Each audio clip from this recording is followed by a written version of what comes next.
Vamos a tener una ponencia del doctor Iván Rodrigo Mendizábal, Universidad de los Hemisferios, el editorialismo de asuntos patrios y cívicos en Monseñor Juan Larrea Holguín. El abstract dice: Juan Larrea Holguín, además de sacerdote y prelado, era editorialista en el antiguo El Telégrafo. Se conoce que su opinión se publicaba hasta 2 veces por semana, trabajo que él dedicaba suma atención en razón de entregar a los lectores la voz de un pastor que miraba el panorama sociopolítico de Ecuador, en sus luces y sombras. Esto lo manifiesta en el prólogo de su libro La Ventana en la Vida, que reúne la mayoría, si no al total, a sus alocuciones de sus publicaciones en la prensa nacional. El interés de la presente exposición es señalar cuál es esa voz pastoral, usando los medios de comunicación respecto a preocupaciones de índole sociopolítica, que él los aglutina, en las secciones Asuntos Morales, Asuntos Patrios y Cívicos y Cuestiones Internacionales. Una cuestión que finalmente se tratará de discutir es la dimensión utópica como camino de esperanza en la unión de la sociedad y de los pueblos. Gracias. Muchas gracias y también a todos ustedes una bienvenida. El objeto de la presente exposición son las columnas de opinión de Monseñor Larrea Holguín, con perspectiva política del Telégrafo. Y el libro en el cual voy a centrar mi atención es La Ventana de la Vida. Me interesa señalar cuál es la voz usando un medio de comunicación escrito respecto a preocupaciones relacionadas con la vida pública. Mi pregunta de investigación ¿es la voz pastoral de las columnas periodísticas de Monseñor Larrea Holguín respecto a asuntos políticos la guía hacia una vida política con sentido ético? Para responderla, acudiré al análisis del discurso en cuanto a la voz. Se comprenderá como discurso, como Dominique Manguenot lo plantea, como, y cito, un acontecimiento inscrito en una configuración sociohistórica, donde tal acontecimiento, que implica enunciaciones inscritas en las columnas de opinión, legitima el lugar desde el que se pronuncia y en el que se inscribe identitariamente su autor. Primeramente, la voz periodística. Entiendo la columna como Armañanzas y Díaz Nossi dicen de ella, como la que, cito, enjuicia cualquier tema más o menos actual, redactado con gran libertad expresiva. En toda columna, y en nuestro caso la escrita por Larrea Holguín, subyace un ethos. Según Manguenot, partiendo de Aristóteles y su retórica, tal ethos es el, cito, enunciador encarnado que trasunta una voz que es la de un sujeto más allá del texto. Se quiere revelar el ethos de Larrea Holguín, definido por la columna, que para Manguenot tiene un tipo de voz, una vocalización que además es digna de fe o que tiene credibilidad. La cuestión de la voz es lo que define al ethos de las columnas de Larrea Holguín. Se trata de la voz periodística de un pastor que desde el seno de la institución eclesial a la que representaba quiere orientar y formar criterio. Uso la expresión voz periodística en sentido del modo expresivo o discursivo que emplea, en este caso, una autoridad eclesial, quien entra en el campo periodístico, por medio de la cual pone en cuestión un asunto, argumenta y propone alguna idea con fines orientativos y constructivos, usando la estrategia de la columna periodística. Todo ello implica motivaciones. En la introducción de su libro, Reflexiones Diarias de 1980, Larrea Holguín dice que la intención de sus columnas era, cito, la de suscitar la reflexión sobre verdades conocidas, pero a veces opacadas u olvidadas. Notamos que la cuestión reflexiva está presente para pensar temas prevalecientes en las conversaciones cotidianas, pero por su posible delicadeza suscitan debates a los que el columnista trataba de acercarse con mirada distinta, pastoral y orientativa. Luego, cuando presenta su folleto Moral y Política de 1991, se constata que ya no se trata de simples reflexiones, sino ahora de, cito, dar orientaciones éticas a los principales asuntos y actividades que atañen al quehacer político, sin entrar en cuestiones partidistas o personales. Así, la cuestión ética respecto a lo político es lo que se torna primordial en los planteamientos de Larrea Holguín. En otras palabras, se nota que la voz periodística de las primeras columnas cambia a otra de naturaleza más incisiva, la cual trata de ser trascendente en el sentido de no fijarse en la cotidianidad de las cosas, sino desde lo cotidiano pensar el fondo de los temas políticos y el curso que se debería seguir. Pero hay que darse cuenta que en la medida que va madurando su pensamiento ligado a la realidad del Ecuador, más inquieto sobre los problemas del ser humano, más preocupado por el panorama latinoamericano y mundial, Larrea Holguín va tomando posición hasta mostrarse como autoridad moral. Así, abrió un nuevo giro hacia 1998 gracias a su trabajo pastoral y de guía espiritual de Guayaquil. Al usar un medio de comunicación de masas laico, su interés se torna ahora, como lo declara en el folleto Asuntos Sociales y Religiosos, tomo 7, a, cito, contribuir al bien común de la patria. La finalidad que inspira mis páginas no es otra que realzar los valores positivos, los que afianzan la sociedad. Por lo tanto, la vocación de la Rea Holguín como prelado, como autoridad eclesial, se siente comprometida con una voz de posicionamiento que aconseja cómo enfrentar los problemas de la sociedad ecuatoriana en general. Su perspectiva, si bien es institucional, sobre todo se perfila vocacional y humana, de quien se dirige como figura ética, igualmente como vocero de un tipo de comunidad ética. Por ello, en la presentación del folleto indicado resalta que si bien en sus textos hay, cito, referencias a cuestiones morales y religiosas, no faltan consideraciones de índole jurídico, social o de política general, nunca partidista o personalista, en cuanto guardan relación con el alto ideal del servicio a la nación. Es claro pensar que con tal declaración, la Rea Holguín exterioriza su deseo de contribuir en el debate social como autoridad moral al servicio de lo más grande, que es la patria ecuatoriana. El enunciador incluso cierra su intención así, cito, al examinar asuntos tan diversos y casi todos discutibles, puedo haberme equivocado, aunque no tengo conciencia de esto, y en cualquier caso nadie me negará la buena intención de tratar de orientar el criterio de mis conciudadanos. Es decir, el autor, con su voz periodística, se compromete como pastor, mas no como político ni como enunciador absoluto. Se pone a nivel de la gente, de la opinión pública, formando criterio, si se entiende a este como una forma de discernimiento que permite elaborar ideas y juicios.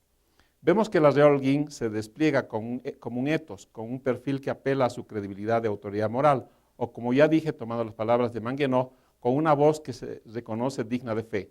La correspondencia entre etos discursivo y figura pública es clave para pensar las columnas periodísticas de la Rea Holguín porque traslucen una voz y una autoridad real. Esto lleva a pensar o a hablar del prestigio de firma de sus columnas, si consideramos Armañanzas y Díaz Nossi. Los asuntos tratados, además de ser juzgados, tienden a ser reflexivos y responder, cito, a la necesidad de saber qué piensan las personas que merecen nuestra confianza. En su declaración de 1998, el etos de la Rea Holguín refleja un punto de vista claro y contundente, manifiesta una perspectiva moral en el sentido de María Teresa Russo, donde se liga la observancia del deber ser con la vida verdadera. Se descubre que el enunciador se presenta como un ser que, a sabiendas de su autoridad, deja entrever sus cualidades humanas, éticas y morales, haciendo que su discurso pueda ser connotado dentro de las expresiones de la comunidad política ecuatoriana. En tal discurso se percibe una voz periodística llana y transparente que intentaba promover la reflexión ciudadana.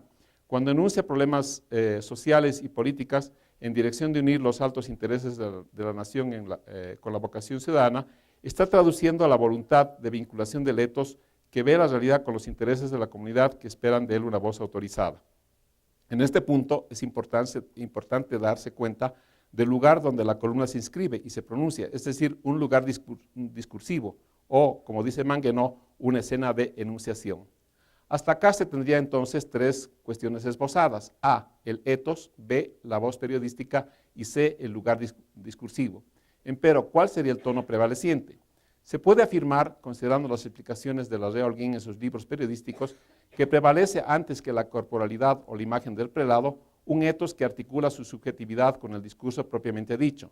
El etos del escritor, parafraseando a Manguenó, denotaría aparte la autoridad, sobre todo la voz de un individuo trascendente con una historicidad clave, con incidencia en la opinión pública ecuatoriana. Roland Barthes decía respecto al etos que todo enunciador presenta cierta información, lo que él llama aspecto, a su vez que la autodefinición decía en la enunciación, soy esto, digo tal cosa, etcétera, etcétera. En las explicaciones de la Rea Holguín para justificar su rol y su voz periodística, en efecto se puede hallar, mediante el aspecto y la autodefinición de sí, el tono de su autoridad, que ayuda a establecer el mejor vínculo discursivo con la comunidad. Tal tono, lo anoté, cambia. Al inicio está ligada al ejercicio pastoral que se ha expresado en el diario La Verdad Ibarra y luego es comprometida gracias a la investidura de la Rea Holguín y que se vehiculó por el telégrafo. La voz moral. Una vez definidos al enunciador del discurso, el lugar desde el que se da su voz periodística, su autodefinición dentro de un contexto de enunciación, ahora vemos qué características tiene la voz moral de la Rea Holguín en el contexto de lo político. Se trataría de comprender que tras la voz periodística, nivel del etos, estaría la voz moral, nivel de la autoridad discursiva. En la columna El verdadero patriotismo, Larrea Holguín habla de su idea de la política y apunta, cito, la política es el arte de lo factible, de lo realizable y no el de lo utópico. La política como arte nos remite a Aristóteles y su política, sobre todo en la idea del logro de la felicidad pública, o como Frutos Cortés plantea la política como, cito, arte de llevar una realidad dada del modo más eficaz o más feliz a su término natural, a su consumación. Larrea Holguín entiende tal arte de modo pragmático, es decir, no implica sueños, sino que estos sean concretados. En la columna Moral y Política, asimismo define el fundamento de la política, señalando que esta, cito, debe inspirarse en finalidades moralmente buenas y conducir al empleo de medios honestos. El basamento en lo moral implica, en su opinión, en la concreción de la política por medios honestos. Desde ya se infiere que la perversidad es un asunto problemático en la política, hecho que lleva a dudar de la misma actividad política, cuestión que en efecto ha causado, como él mismo lo sostiene en otros artículos, desastres sociales e incluso guerras. Por eso el autor lo subraya indicando, cito, algunos piensan que la política es una actividad esencialmente mala, la califican de sucia y consiguientemente consideran que un hombre que quiera seguir siendo honrado no debe intervenir en política. Este criterio está totalmente errado y frente a él la Iglesia ha enseñado siempre que la política es un arte, una ciencia y una vocación, no solo lícita, sino de incontrastable elevación, un gran servicio a la sociedad, un instrumento para hacer incalculables beneficios a pueblos enteros. En esta cita, Larrea Holguín separa lo bueno de lo malo, reafirmando que la política es un arte, a la vez que una ciencia. Quien interviene en política, a su juicio, lo hace por vocación, en el entendido que vocación es un servicio, una aptitud que debe llevar al ser humano hacia algo mejor. Para Frutos Cortés, si consideramos la política como arte, sugiere que se debe diferenciar la política como mecánica, es decir, la política como juego y cálculo, de la política como creación, o sea, la política que lleva a que una sociedad, cito, se realice como lo que verdaderamente es. Una es la política vulgar y otra es la política creadora y experiencial. Esta misma presunción puede ser aplicable a los postulados de Larrea Holguín en su aproximación a la idea de la política. Si el arte de la política supone un servicio, una vocación, Larrea Holguín pronto postula la finalidad de la política, hallo que hay dos líneas complementarias. Primero, la búsqueda del bien común y segundo, la idea de que en dicha finalidad estaría la salvación. Así en la columna El fin de las acciones, Larrea Holguín dice, cito, el fin inmediato de la política consiste en el bien común de la sociedad. Se entiende que el bien común es lo supremo, es el horizonte de expectativas que se debe cumplir. De hecho, en varias columnas periodísticas, Larrea Holguín insiste en este concepto y lo vincula a una forma de vivir moral, a un marco de convivencia y de logros de cuestiones sociales. Sin embargo, en la columna El verdadero patriota apunta que el bien común, cito, consiste en el triunfo de lo justo, en la seguridad y la paz. Esta misma noción está declarada en la columna El bien común, que Larrea Holguín dedica al tema. Allá dice que, cito, el bien común implica crear condiciones tales de paz, de respeto, de seguridad, que estimulen el desarrollo de los más altos ideales humanos, entre ellos los religiosos. En otras palabras, el bien común es una construcción social de acuerdos que lleva a que la sociedad y cada uno de los ciudadanos se realicen en sus anhelos. Empero, el escritor distingue en la columna La salud del pueblo los bienes sociales materiales de los bienes individuales, estos de carácter moral de aquellos producto de la planificación del Estado. En su perspectiva, cito, cuando uno de esos aspectos se descuida, sufren todos y en definitiva no se realiza el bien común, fracasa el Estado y se producen los peores malestares en la sociedad. Esta idea, apuntada en la columna Un factor importante de seguridad, es importante en tanto pone de manifiesto que la política ligada al ejercicio de gobierno en el marco de Estado supone, como ya indica antes, un sentido pragmático que aplicaría lo ideal alcanzable en la política vía aparato estatal. Política, Estado, bajo un sentido moral del ejercicio político, en otras palabras, llevaría a que la sociedad en general viva en bienestar.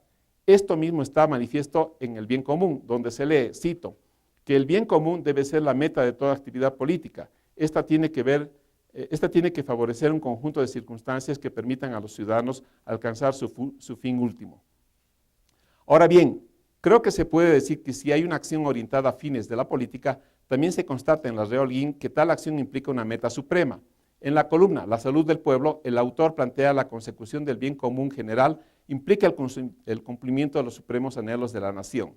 En otra columna, El fin de las acciones, leemos, cito, El primer principio de una política sana es por consiguiente que toda actividad política debe conducir hacia la consecución del último fin del hombre, su salvación. En estas dos menciones se pueden hallar dos aspectos importantes para discutir: la finalidad del bien común conectada a los anhelos de la nación y la acción política orientada, en último término, a que el ser humano busque su salvación. He mencionado a lo largo de esta exposición términos como comunidad política o comunidad ética. ¿No es acaso esta misma concepción presente en la política de Aristóteles cuando se refiere a la polis? Para el filósofo griego, la comunidad política es una comunidad instituida en vista de un bien, cuyo inicio es la familia como primera comunidad natural, en la que una unión amistosa con otras familias en aldeas conforma la, cito, comunidad perfecta que tiene para sí el más alto grado de autarquía, es decir, la polis que es soberana y autodeterminada por sus propios fines y sentido. La finalidad de la polis para Aristóteles, cito, es vivir bien, y polis es en suma la comunidad de familias y aldeas que viven en vida perfecta y autárquica. Si comprendemos que estas ideas inspiran a la Reolguín, se ve que en sus planteamientos se esboza la idea de nación, tal como otros pensadores la caracterizan como comunidad política. Por ejemplo, Ernst Renan en su momento planteaba la idea de una comunidad política, la nación, con un alma que les unifica, que les remite tanto al pasado como al presente, que tiene un hogar, un oikos, donde se vive en solidaridad. En otras palabras, un, cito, conjunto de hombres de mente saludable y corazón cálido, que juntos hacen una conciencia moral. La tesis de Renan integra el acuerdo social, la pertenencia y el lazo común, lo que los individuos de la comunidad política ponen en común, concluyendo en la nación. Cuando la Reolguín indica que, cito, el bien común implica el cumplimiento de los supremos anhelos de la nación, y cuando antes ha definido a la política como un arte o como un servicio que tiene como fin el bien común, nos está señalando que la política como instrumento de la nación lleva a que ésta se realice, a que prevalezca, porque el bien común estaría en la base de su constitución y sus logros, en el mismo sentido aristotélico. Pero no solo ello, que la política, una política sana, si es que está determinada por lo moral, tendría como meta la salvación del ser humano. Un buen ejercicio de la política, por lo tanto, será la elevación de la nación, o como señala en el bien común, cito, la política moralmente orientada tiene que facilitar el que cada uno pueda lograr sus objetivos trascendentes. La representación del ciudadano como nación implica que en su quehacer este vaya más allá del bien común material al bien común moral, trascendente. No se puede pensar entonces la política en abstracto, aunque ella se la ejerza moralmente, o que se busque concretar el más alto bien común, o que la política fortalezca a la nación. Tampoco el horizonte de la política es individual, sino el de una comunidad. Pero ahora habría que decir que el objeto fundamental de la política es la familia. Ya constatamos que la familia gira también en el diseño de la polis en Aristóteles. La Reolguín sostiene, cuando está tratando acerca de la política poblacional en su columna Política Demográfica, la necesidad de proteger la familia, de entenderla siempre como un núcleo, con arreglo a su idea de política demográfica y generalizando. En su texto aparece la siguiente precisión, cito, cualquier política sana tendría que atender con especial esmero a la protección de la familia, ya que si esta es la célula fundamental de la sociedad, está fuerte y bien ordenada, toda la sociedad lo estará, y si la familia se descompone y debilita, la sociedad irá de mal en peor. Es importante pensar que la familia hace posible la definición de la política. Esto quiere decir que la Reolguín, aunque inscribe su rol dentro de la política pública, más bien al mismo tiempo nos está queriendo decir que en el pensar de la política está el pensar la familia como núcleo, como cimiento, como la misma constitución de la política. Es por eso que en el Estado y la familia él precisa, cito, ya que el fin del Estado consiste en procurar el bien común, no puede desentenderse la familia, que forma la estructura más íntima de la sociedad y constituye su célula fundamental. El bien común no afecta solamente a los individuos aislados, sino que se realiza principalmente a través de las varias organizaciones sociales, y la primera de ellas, por su antigüedad, su importancia y su necesidad vital, es sin duda la familia. Es decir, la familia es previa a la política y es aquella la que funda y se constituye además en su garante y en su medio de desarrollo. Otra cosa es que la política se haya separado por individualismo o totalitarismo de la fuente que la genera. En la misma columna, la Reolguín incluso reafirma por qué pensar la familia como base. Pues para él es, cito, transmisora de la vida, creadora de las comunidades, educadora de niños y jóvenes, elemento de estabilidad social. En síntesis, con las enunciaciones anotadas, los tópicos inscritos serían A, fundamento de la política, B, y la finalidad de esta orientada al bien común y a la salvación del ser humano. La red de temas, se pueden decir, son A, el arte de la política que implica una vocación y un servicio para el logro del bien común. B, tal servicio asimismo debe estar basado en el principio moral y no la del cálculo. C, los dos grandes horizontes de la política, el bien común y la salvación humana. D, la vida moral que tiene como fundamento la familia, siendo además este el principio de la política. E, la política constituye a la comunidad bajo la premisa de que la familia instituye la política. F, mediante la política se cumplen los propósitos de la nación, si se entienda a esta como la comunidad política y en definitiva la familia en sentido genérico. En red aparece el postulado de que la política exige un pensar ético para saber valorar las acciones que en su terreno se deberían dar. Es decir, el arte político está determinado por lo ético y la política. El ejercicio por la moral, cuestión que todo cristiano debe propender y luchar. Hasta acá la exposición de la voz moral de la Rea Holguín, transmitida a través de sus columnas de opinión. Tal voz moral, tal como se ha sugerido con Manguenó, manifiesta un etos, el arzobispo, una vocalización, unos enunciados creíbles, además del tono, que se puede entender como una parte del proceso retórico desde una autoridad para formar criterio acerca de la política en la comunidad política de Ecuador. Había propuesto en esta exposición una noción de voz periodística. Ahora quisiera añadir o extender tal noción a la de voz pastoral, diciendo de ella como el modo discursivo autoral prescriptivo de quien es una firma creíble, digna de fe, quien más allá de juzgar un asunto postula líneas de pensamiento a una comunidad no necesariamente especializada en temas de política, en nuestro caso, y a fin de que tal comunidad vea en ellas las guías para un accionar político en sentido ético y moral. Concluyo. Escrivá de Balaguer, de acuerdo a Rodríguez Luño, se reservaba de realizar opiniones políticas en sentido de ofrecer alguna perspectiva o solución a algún problema político. También insistía en que sus ideas no sean leídas o interpretadas en sentido político. Sin embargo, habría enseñanzas que permiten pensar y sostener guías orientativas que, discutiendo tales, cito a Escrivá de Balaguer, puntos capitales de la ética social y política, y que ayuden a los católicos cito, a comprometerse como buenos cristianos, conviviendo con todos, respetando la legítima libertad de todos y haciendo que este mundo nuestro sea más justo. En otras palabras, Escrivá de Balaguer entiende que hay cuestiones temporales, como la política, a las que no se puede negar su rol, su incidencia en la vida de las personas. Sin embargo, es imprescindible que tanto la Iglesia como el fiel cristiano sepan su papel frente a tales cuestiones temporales. Así, Rodríguez Luño, cito, San José María afirmó y defendió el derecho y el deber de la jerarquía de la Iglesia de pronunciar juicios morales sobre asuntos temporales, cuando ello era exigido por la fe y la moral cristianas. El conocimiento y el pensamiento ético y la voz moral tendrían como efecto, según Escrivá de Balaguer, cito, santificar desde dentro todas las estructuras temporales, llevando así el fermento de la redención. La idea de cambiar las estructuras temporales gracias al fermento del espíritu, asimismo tendría su correlato en el accionar en el interior de la sociedad, cuando el santo afirma que, cito, como cristiano tienes el deber de actuar, de no abstenerte, de prestar tu propia colaboración para servir con lealtad y con libertad personal al bien común. Por lo tanto, él llama a un compromiso ético y moral para la consecución del bien común. En este marco, la Rea Holguín escribe en la columna Iglesia y Política que, cito, los fieles de la Iglesia pueden adoptar las más variadas actitudes frente a la política. El credo religioso de la Iglesia Católica no les prohíbe intervenir en política. Más aún, la Iglesia enseña que los ciudadanos no deben desentenderse del bien común. Están obligados a contribuir y a conseguirlo y, por lo tanto, de alguna manera deben hacer política.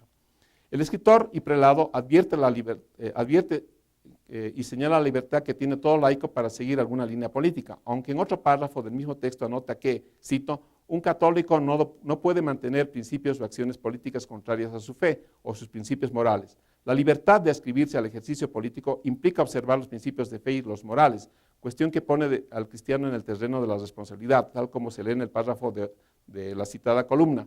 Cito, quienes hacen uso de su libertad y toman decisiones políticas personales, lógicamente asumen también la correspondiente responsabilidad.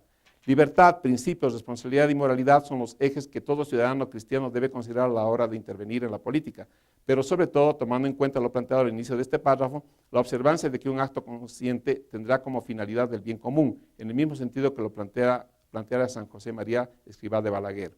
La necesidad de interesarse por las instituciones políticas, por las cuestiones temporales, para sembrar el fermento salvífico, tal como lo postula el santo, implica, desde la postura de la Rea Holguín, al menos dos consideraciones. A, cito, que el hombre que actúe en la política no puede dejar de lado sus convicciones religiosas, como lo apunta en Religión y Política. Y B, cito, si la jerarquía de la Iglesia no debe intervenir en política partidista en cuestiones concretas y específicamente políticas, en cambio, la jerarquía sí interviene y debe intervenir para moralizar la política, para difundir los principios morales y religiosos con los cuales cada uno debe actuar libre y responsablemente, como indica también en la Iglesia y la política. Es decir, si el cristiano que ingresa al campo político o algún miembro de la Iglesia interviene en alguna opinión o posicionamiento respecto a los problemas de la política, en ambos casos deberían observarse los principios religiosos y con ellos el deseo e intención manifiesta de, cito, moralizar la política. Sembrar el fermento salvífico en el corazón de un dominio temporal que afecta a la vida de las personas, de la familia, etcétera, supondría así lograr que las decisiones políticas beneficien a la sociedad, al logro del bien común y sobre todo a la consolidación de la familia como semilla de vida social. Muchas gracias. Bien, buenas tardes. Perdón, tengo un poco de tos y va a sonar feo con esto, pero toca así. Bueno, lo primero que debo decir es que mi ponencia, en la medida en que se produjo la investigación, la revisión de los textos que analicé, tuvo algunos cambios. La primera de ellas es que no solo analicé los artículos publicados en el 90, sino desde el principio del 89. Y bueno, también me encontré con la sorpresa de que no conocía la obra de Monseñor Juan Larrea Holguín, y me sorprendió, si bien es muy famoso por su obra, digamos, política y su aporte a la jurisprudencia del Ecuador, tiene un área más desconocida, que es el tema de las artes y las letras, en donde también pues aparece la obra periodística, ¿no?, que es bastante extensa. También sorprende que es una persona que trabajó muchísimo y tuvo una producción intelectual bastante amplia, ¿no? Dicen, revisando algunas de sus biografías, dicen los que lo conocieron, que era una persona que trabajaba sin prisa, pero sin pausa, ¿sí? Y la verdad que revisando sus textos solo en la parte periodística, pues ya habla de que hay un campo bastante amplio.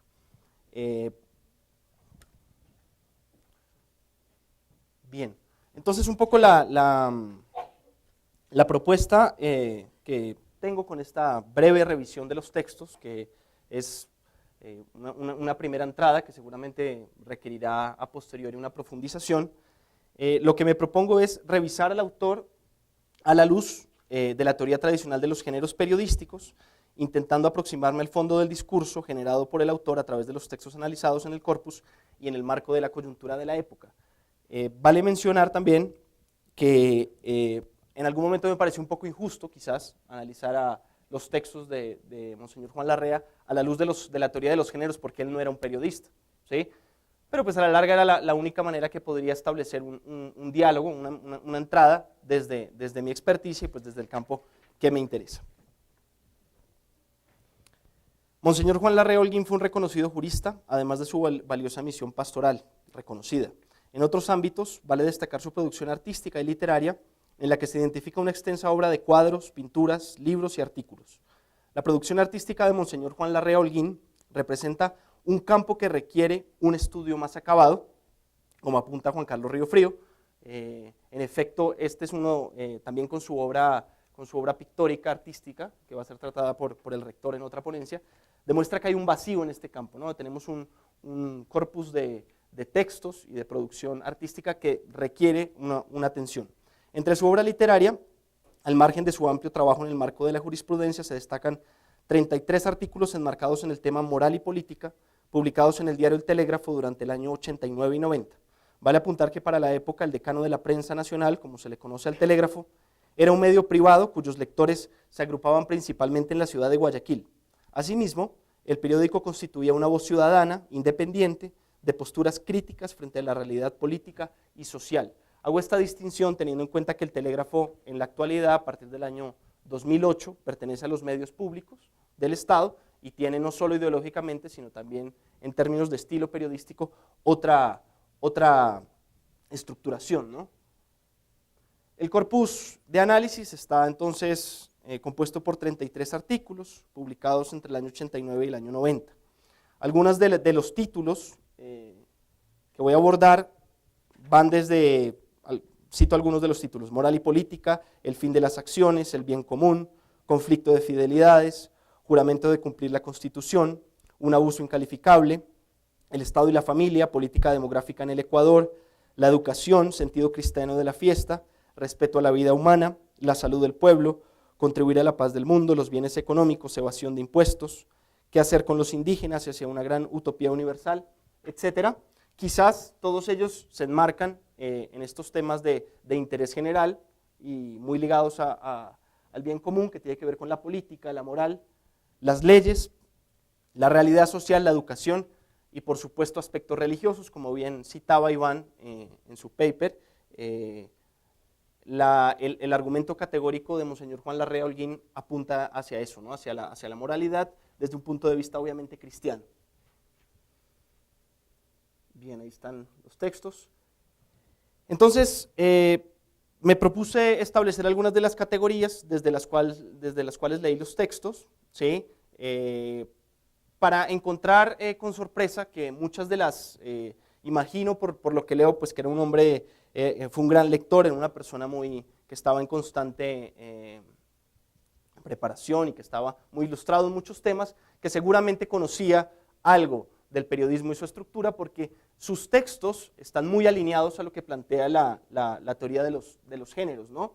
Que es como la gran estructura sobre la que construyo mi análisis.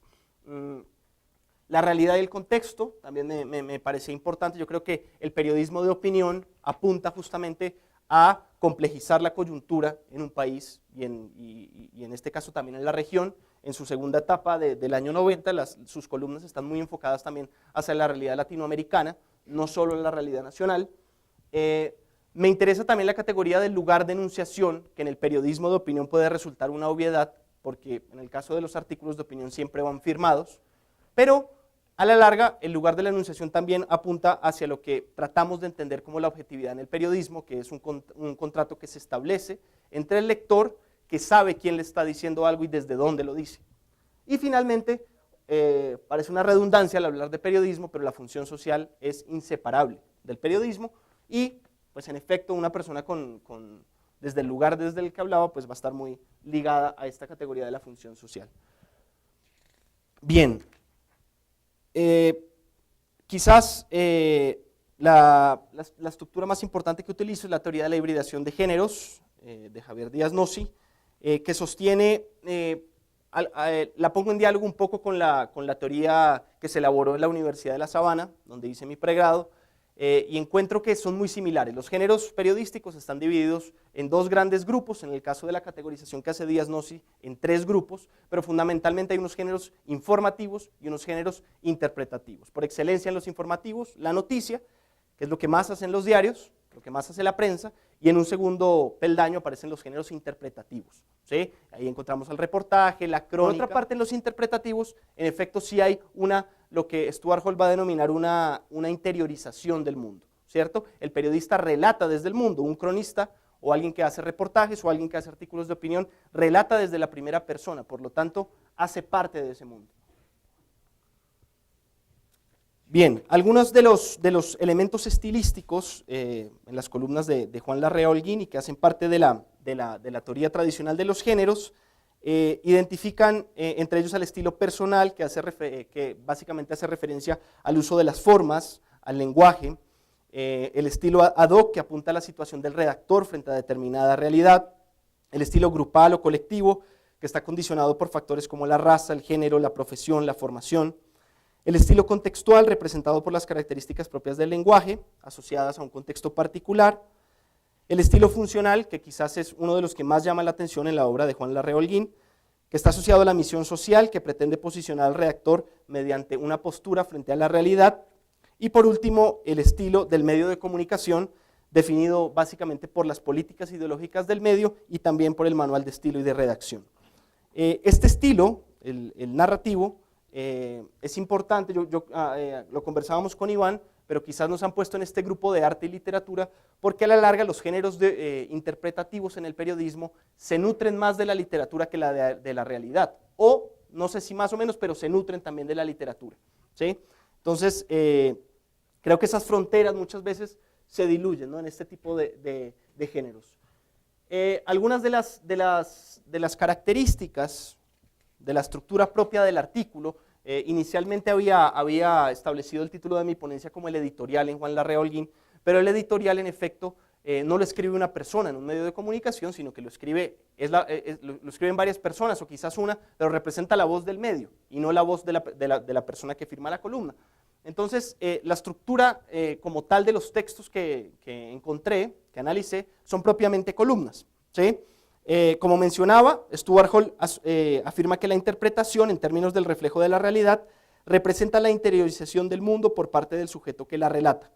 En el plano morfológico, la estructura de un artículo de opinión se constituye por diversos elementos en los que se puede distinguir, se encarga a alguien, no es una persona que propiamente trabaja en el medio, sino puede ser un encargado, ¿cierto? Que es una voz de autoridad, que tiene un argumento categórico en determinado tema. Los textos que producen tienen una periodicidad determinada, en el caso, como mencionó también Iván, los artículos en algunas ocasiones de Juan Larrea Holguín salieron incluso 2 veces por semana. Para el año 89 y 90, que es el periodo de mi análisis, se puede decir que casi en todas las semanas había un artículo, si bien no fue propiamente semanal, pero sí estaba. Cumple la periodicidad, siempre firmadas por el autor, escritas en la primera persona, y obviamente fundamentadas en la libertad expresiva e ideológica de, en este caso, Juan Larrea Holguín. Es un texto corto, por ejemplo es un ejemplo de una columna, ¿sí? Titulada Restituir la buena fama, y vemos que representa un artículo breve de unos 5 o 6 párrafos, ¿sí? Con unas características argumentativas bastante simples. Hay una tesis, una presentación de unos argumentos y un cierre o una conclusión.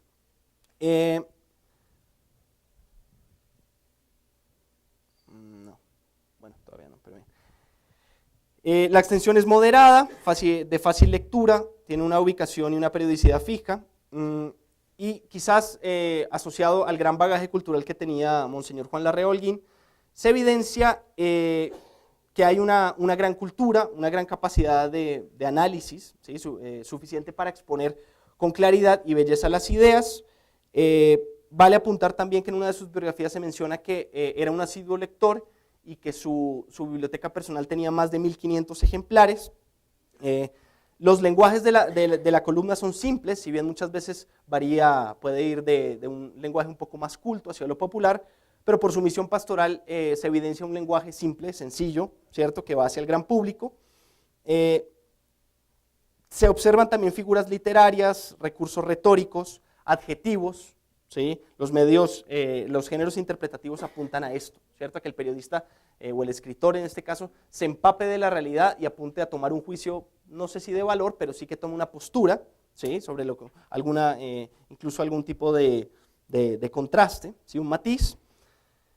Y bien, vale también apuntar en cuanto a la realidad del contexto que sus columnas siempre parten de un acontecimiento, ¿sí? La construcción de su discurso periodístico parte de un hecho de relevancia social que se convierte en un acontecimiento.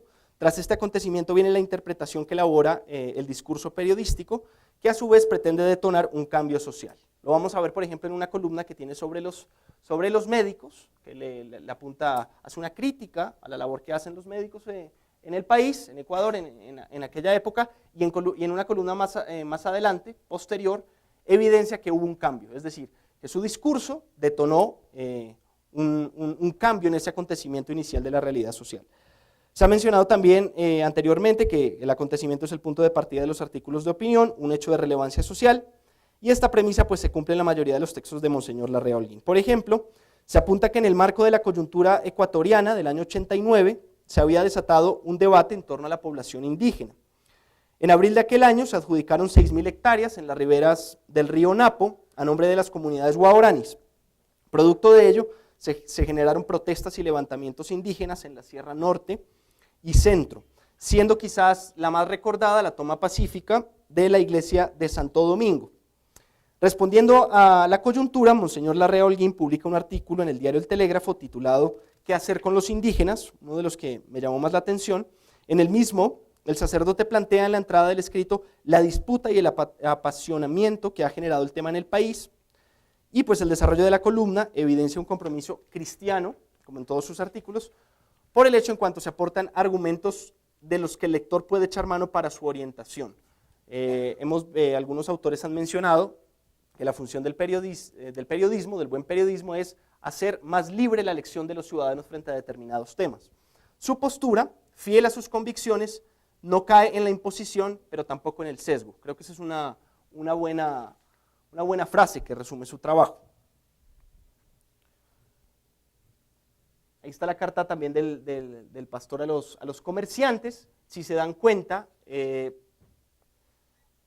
esta me parece que, ahí está. Hace unas semanas, por estas mismas columnas, me dirigí a mis hermanos los médicos con una carta, tal vez enérgica en algún aspecto, y tuve la dicha de constatar una reacción cristianísima, sobre todo en algún caso muy concreto y también de suma trascendencia para bien de la sociedad guayaquileña.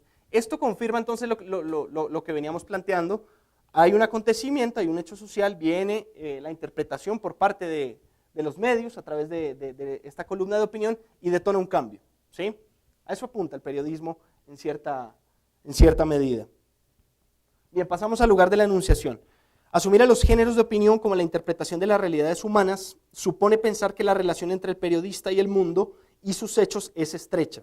Esta concordancia le exige al periodista un compromiso con la realidad que relata y sobre la que opina, pues el periodismo es imposible pensarlo al margen de la empatía con el otro y sus realidades.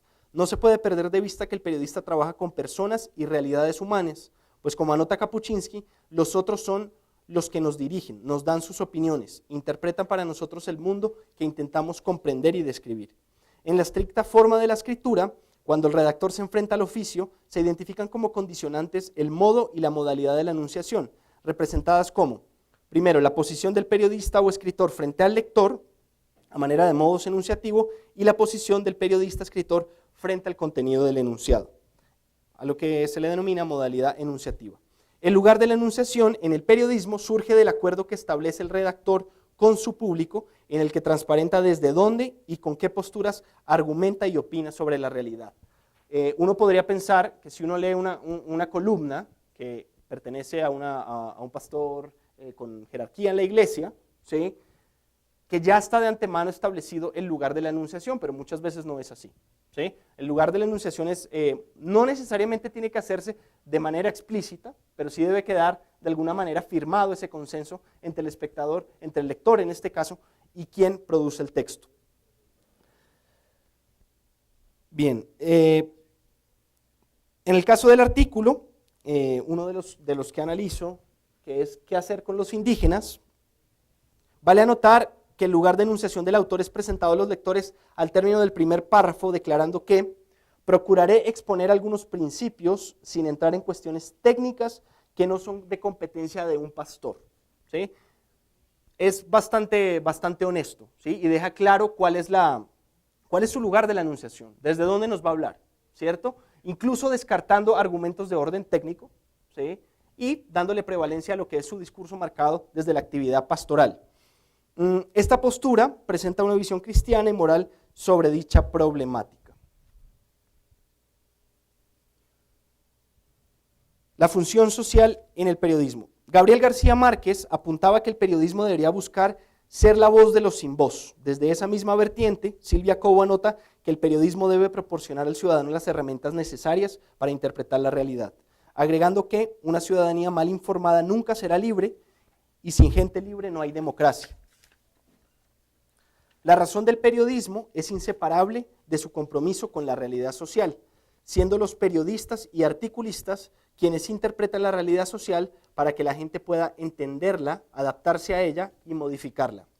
Lorenzo Gomis consideraba el periodismo como un método sucesivo de interpretación de las realidades humanas, sucesivo en cuanto a los hechos, que tienen un curso, un inicio y un final.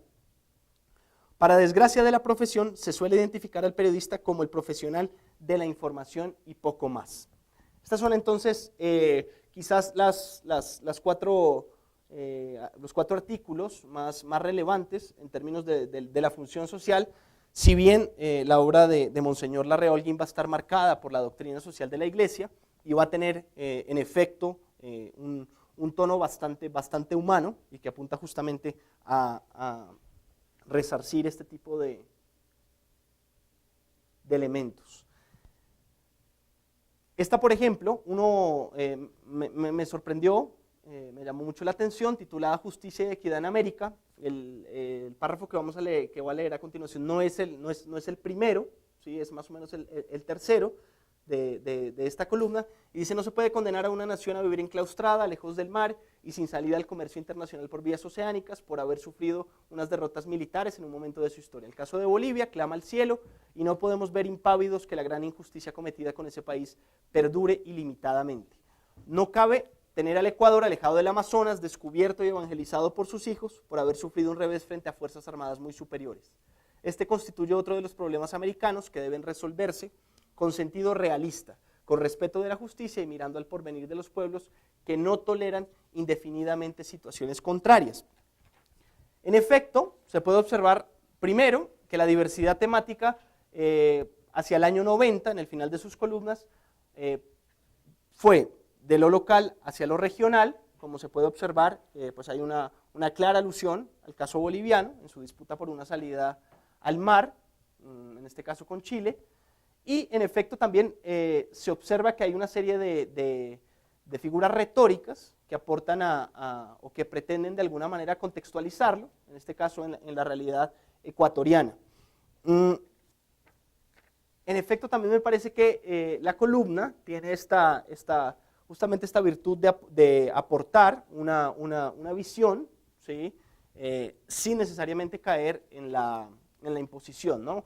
Las columnas de opinión, en efecto, son inseparables de la persuasión, ¿sí? Nadie escribe una columna de opinión sin pretender persuadir a la audiencia o al lector, ¿sí? Pero esta persuasión debe hacerse en el marco de una argumentación que sea creíble o que al menos esté bien estructurada, tanto en argumentos que favorezcan una tesis o una idea y otros que la complejicen o la problematicen, ¿sí? Entonces creo que es un ejemplo de ese balance. Ya voy a terminar. Finalmente, las conclusiones.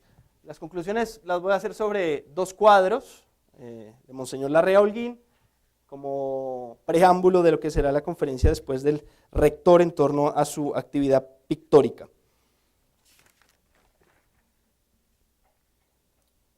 Conclusiones. Si bien la formación del autor no es propiamente periodística, se identifica una directa concordancia en gran parte de su obra con la teoría de los géneros periodísticos.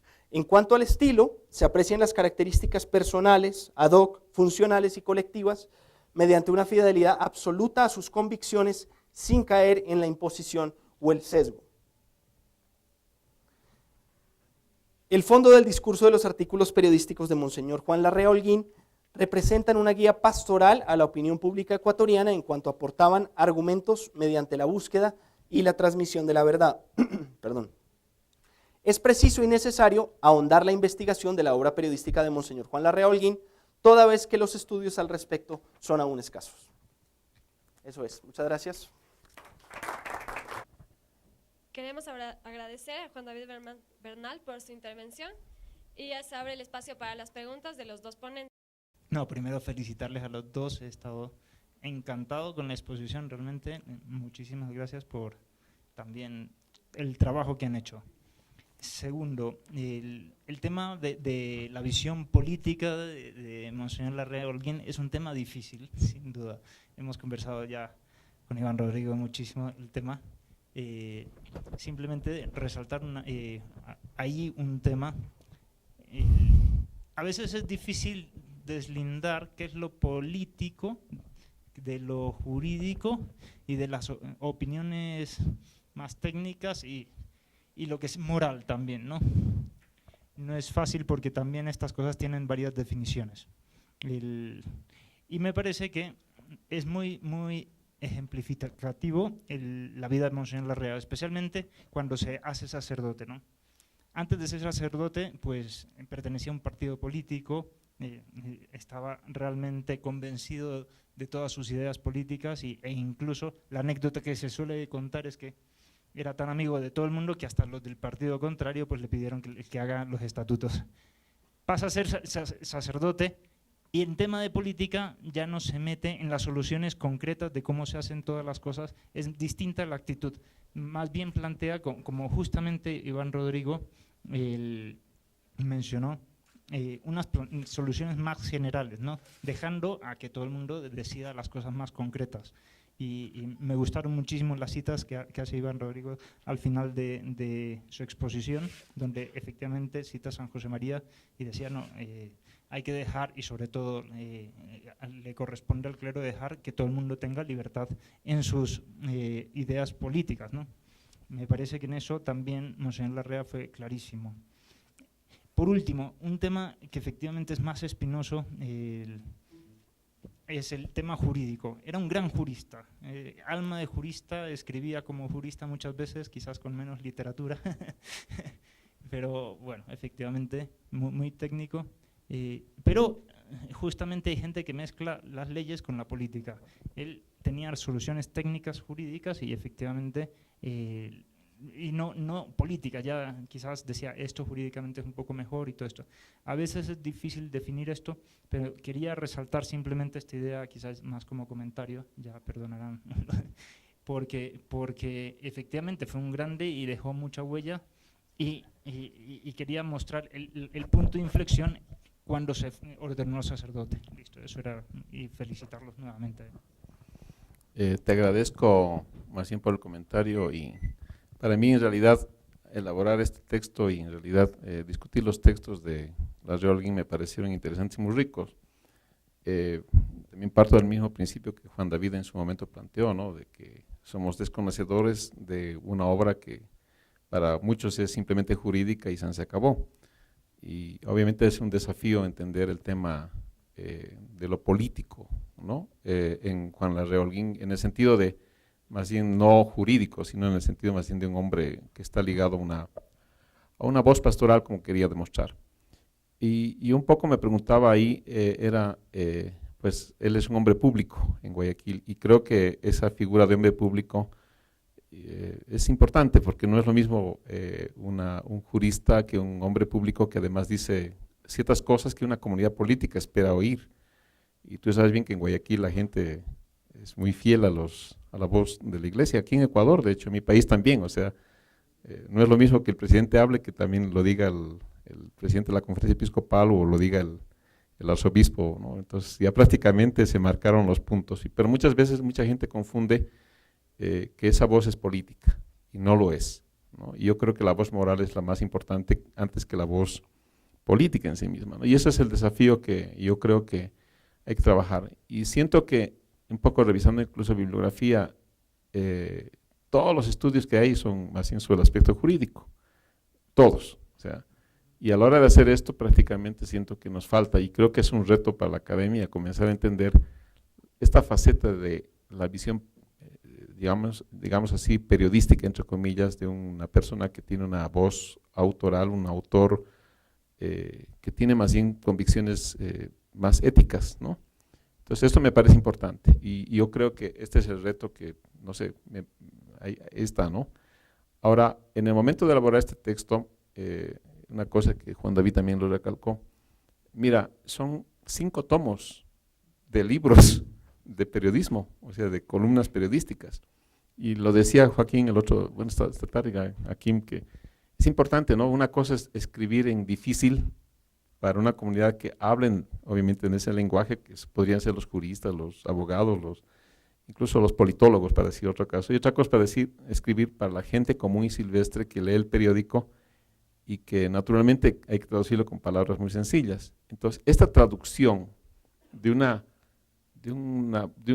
pensamiento, entre comillas, político, que no se puede leer como político, sino que son más bien orientaciones éticas, es para mí la riqueza ¿no? Entonces yo creo que ahí siento que tenemos un trabajo enorme en la academia para poder trabajar ese otro lado que obviamente siento que no se ha trabajado, ¿no? No sé si hay preguntas o ideas.